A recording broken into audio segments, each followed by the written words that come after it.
ایک بندہ کافی عرصے سے بیت اللہ کے سائے میں تھا جی، وہ باب ملتزم کو پکڑا ہوا تھا جی، اور کہتا تھا یا صنم یا صنم یا صنم. صنم بت کو کہتے ہیں جی. اے بت مجھے میری بات سن، میری مدد کر، میری پریشانیاں دور کر. تو کہتے ہیں کہ کافی عرصہ اللہ بھی یہ منظر دیکھ رہا ہے اور فرشتے بھی یہ منظر دیکھ رہے ہیں، لیکن وہ کیا کر رہے ہیں جی؟ بت کو پکار رہے ہیں. بیت اللہ میں کھڑا ہے، کس کو پکار رہے ہیں جی؟ بتوں کو پکار رہے ہیں.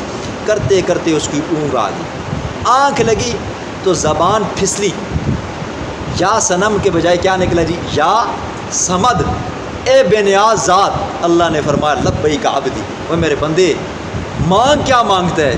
فرشتے بھی حیران ہو گئے، کہنے لگے اے اللہ، اس بندے کی زبان سے بے اختیار، غیر اختیاری طور پر صنم کے بجائے صمد نکل گیا، اور آپ نے کہہ دیا لبیک یا عبدی، میرے بندے میں حاضر ہوں. حالانکہ یہ تو بندہ مشرک ہے.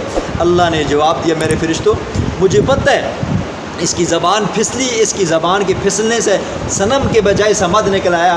یہ اتنے عرصے سے یا صنم کہتا رہا، صنم نے اس کی بات نہ سنی، اور اگر آج صمد بھی نہ سنتا تو صنم اور صمد میں کیا فرق آ جائے؟